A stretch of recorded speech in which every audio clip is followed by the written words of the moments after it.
Brought to you by PrayLatin.com, makers of prayer cards featuring complete English phonetic renderings of Latin pronunciations. Framcis tried to pull a fast one, a fraud, on both the leaders of the so-called ancient traditional religions of the world and on those of us watching his every move at the very end of his trip to Kazakhstan last week. Either he really didn't care what the leaders of the other religions would think and was using them for publicity, or he thinks the Catholic laity aren't bright enough to notice when he's doing something shady. Pick one, because those are really the only options here, or maybe both of them are true. Headline from LifeSite News. Document saying God wills differences in religion was quietly changed just hours after Pope signed it. In Kazakhstan, Framcis doubled down on the heresy that he put his name to, that he signed in 2019 in the now infamous Abu Dhabi Declaration that caused almost as big of a stir in the Catholic world as Amoris Laetitia in its changes to marital morality and worthy reception of the Eucharist. I reported on that in brief on Friday, but a copy of the document really wasn't available at the time that I made that video, but now it is, though I'm not going to read the thing verbatim to you. It's his usual universalist drivel that tries to turn Jesus into a liar because Jesus said in inerrant scripture that he was the only way to the Father, that no one comes to the Father except through him. The modernists love calling Jesus the privileged path to salvation and giving us all kinds of mental gymnastics about why other creeds really have Jesus in them somewhere, despite elsewhere in the Bible the apostle warning us rather explicitly that all the gods of the Gentiles are in fact devils. Scripture is pretty clear about this, but Framcis rejects that, as do all the modernists. When he did this in 2019, Bishop Schneider wrote a scathing letter publicly correcting Framcis. You should expect another one of those in the coming days, I suspect. If not from him, then absolutely from Vigano. The document he signed also endorses the secular obsession with the flesh and all things about the flesh being relative, meaning that you and I can choose to dictate the reality of the flesh regardless of, little intangible things like genetics and biology and anything that science might actually have to say about that, though oddly no one else seems to be commenting on that. From LifeSite, quote, in a peculiar turn of events, the ecumenical declaration read out and signed by Pope Framcis at the Seventh Congregation of Leaders of World and Traditional Religions, held in Kazakhstan, has since been changed. The original version appeared to go against Catholic teaching, and it is not known if Pope Framcis agreed to the updated version. The original version of the declaration was read aloud by Anglican prelate Dr. Joe Bailey Wells in front of assembled leaders of the Congress, including the Pope. It was also live-streamed by media outlets, including Vatican News and EWTN. Paragraph 10 of the document originally read, quote, we note that pluralism and differences in religion, skin color, gender, race, and language are expressions of the wisdom of God's will in creation. Thus, any incident of coercion to a particular religion and religious doctrine is unacceptable. Emphasis in original. As LifeSite noted earlier today, this passage echoed Pope Francis's Abu Dhabi document word for word, a document which faithful Catholics expressed strong concerns about. It's putting it mildly, LifeSite. It was even described at the time of publication as seeming to, quote, overturn the doctrine of the gospel. However, following the live streaming of the document's pronouncement and its subsequent publication on the Congress's website, the document was updated some hours later. The new passage now reads, quote, we note that pluralism in terms of differences in skin color, gender, race, language, and culture are expressions of the wisdom of God in creation. Religious diversity is permitted by God, and therefore any coercion to a particular religion and religious doctrine is unacceptable. Emphasis in original. The new text expresses a significant change in the theology of the document. End quote. Again, that's putting it mildly. LifeSite has sometimes a talent for understating things. Now, the article goes on to note that Deacon Nick Donnelly asked Framcis on Twitter why the document was changed. Deacon Nick noticed this change pretty much as soon as it was released because, like a lot of us, he was watching these proceedings rather closely. The document was changed while Framcis was on his flight back to Rome, and it is unknown at this time if he authorized the changes that were actually made to the document, or, for that matter, if the other signatories of the document authorized the changes to it, because I guess no one bothered to ask them. Now, this is Rome, and almost certainly Francis pulling a fast one on the faithful to cover up his heretical view of universalism. Remember, universalism is a heresy. It denies the salvific nature of Christ on the cross and denies that Christ is the only means of salvation. That's heresy. It's apostasy. Why would Francis do this? And if you're asking that question of yourself, welcome to the crisis in the church. Francis has a long and sordid history of denying aspects of the faith for any number of reasons, and doing so very publicly. What Francis has done during his time running the institutional church has been nothing short of denying the divinity of the church, the core claims of the church as having been founded by Christ on the rock of Peter, and the necessity of membership in the church to attain salvation. And I'm not the only one who's noticed this either. A secular outlet is calling Francis to account over this in a story about the church abandoning its fundamental beliefs in favor of the ideology and goals of the elites. That's actually what all this is really about anyway.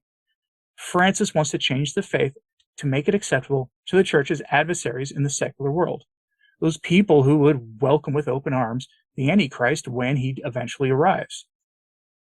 The article I'm referring to here comes from Human Events, and I ask you where the author is wrong in his assessment of news I mentioned 2 weeks ago, where a high-ranking prelate stated that the church is no longer fighting against the Moloch ritual in Italy, calling that abominable evil, that one of the undebatables and important part of the fabric of society, since Italy sort of made normal the procedure in 1978.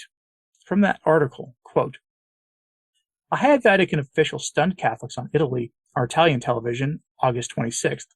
In doing so, he confirmed the Catholic Church's retreat from one of its fundamental moral positions. Cardinal Vincenzo Paglia, president of the Pontifical Academy for quote-unquote life, announced on an interview program that the Catholic Church had no interest in opposing Italy's law allowing the Moloch ritual. Indeed, while encouraging more women to have children, Paglia called the law, quote, a pillar of our social life. I believe that at this point the law 194 is a pillar of our social life, Paglia said. In my opinion, and I have written as much, I would like to see more emphasis on the part that is hardly spoken of, namely the right to motherhood, to see our country grow in the face of the drama of a generational imbalance that is quite dramatic." Let that one, marinate in your mind for a while. When the interviewer pressed Paglia about whether Law 194 was up for debate, the cardinal replied, "No, absolutely not. The fact that the president of the Pontifical Council for Life would praise such a law is especially stupefying, since Pope John Paul II founded the council specifically to combat Moloch. Yet Paglia's comments supporting both motherhood and a law that mitigates against it betray more than a lack of logic. They represent an alarming trend. Under Pope Francis, the Catholic Church has effectively abandoned its traditional opposition to this evil to concentrate on Francis's Laudato Si and Fratelli Tutti programs. That trend in turn epitomizes the Vatican's embrace of secular materialist ideology, and mostly quote, uses a lot of words our lovely and fair hosts don't particularly like. But where's the author wrong? The author goes on talking about how after Archbishop Cordileone barred Moloch supporting politicians in his diocese from receiving the Eucharist, the Vatican issued a statement using secular language for the first time in the history of the Vatican to describe those who support Moloch, and in so doing, told the bishops of the U.S. not to bar people from Holy Communion over this topic. That letter, as the author points out, is a violation of canon law and of the most basic tenets of Catholic morality and of common sense, surrendering the Church's moral authority over to the secular world. That article notes that shortly after, the Vatican stated that no one should be denied communion and that we need to have an entire gospel of Christ worldview in mind and not just be focused on the Moloch ritual. The Vatican then hosts two conferences that encapsulated perfectly Francis's vision as outlined in Laudato Si, his encyclical on all things green and creation, and Fratelli Tutti, Francis's encyclical on economics. Both documents are so secular that when I read them, frankly, they read like documents I read on a daily basis in my PhD program in public policy and sustainable development. The next part is the hard part, though, here for people to accept, because it's easy for me to tell you Francis did this. The problem is, he's not the first papal claimant to make the case. He's continuing the work of both Paul VI and Benedict XVI, who pushed hard for similar things, though not in ways as blatantly evil as Framcis and the work he does, since neither of them pushed for the Moloch ritual to be accepted in the church to move past that issue.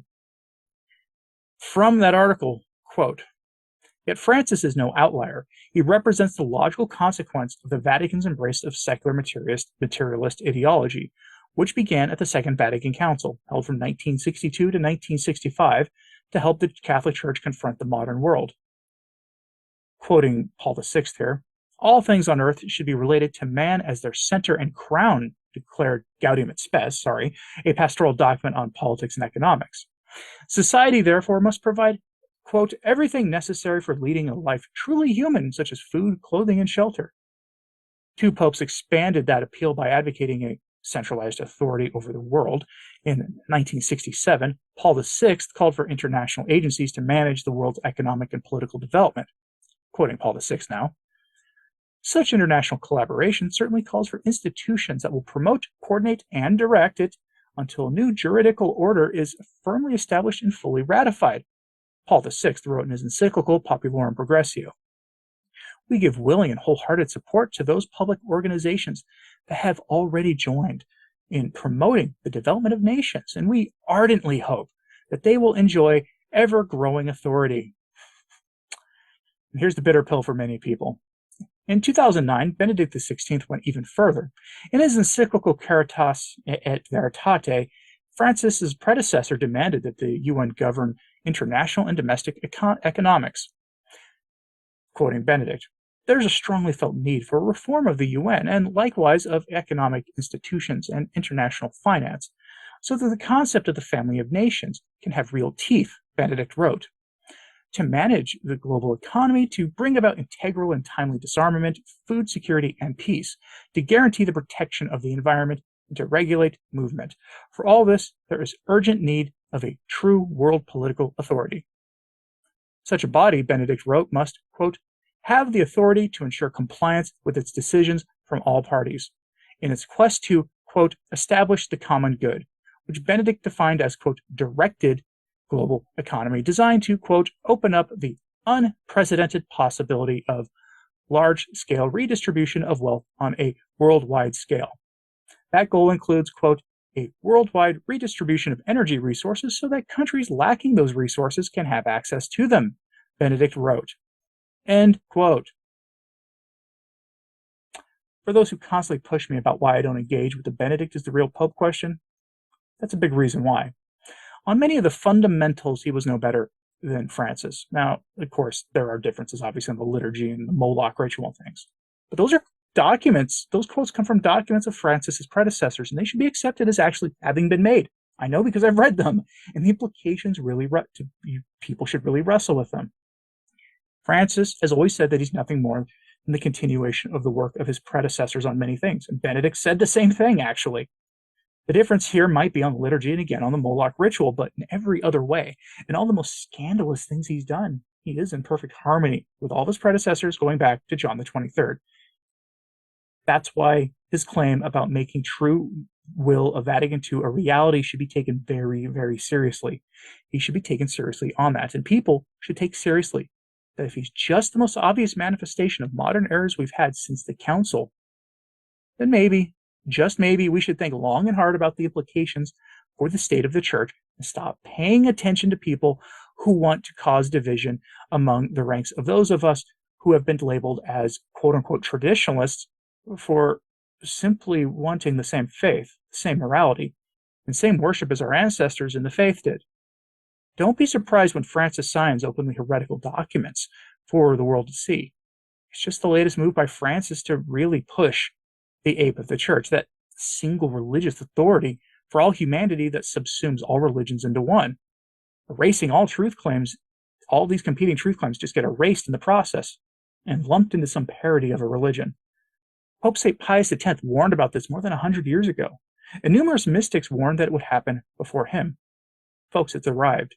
It's being constructed now for the whole world to see. And our answer in response is to keep the faith, become saints, and push the better bishops of the Church to do something about it, even if those prelates aren't exactly perfect themselves. Hence why I feature writings from the likes of Cardinal Mueller, who is far from perfect and is a confused conservative modernist himself. He's been well documented as saying some pretty bizarre things that are violations of the faith. But the better bishops really are the only ones who can do something about all this. And I'm curious what you think about these stories, though. Do you see how they're connected? Do you see what the hermeneutic of continuity really is? Should we expect Vigano and Schneider and Mueller and the others to respond to Framcis's latest statement in the coming days? Let me know your thoughts on all that in the comments, please. Like and subscribe if you haven't. It really does help. As does sharing these messages on social media. That helps a lot as well. As always, pray for the church. I'm Anthony Stine. Ave Maria.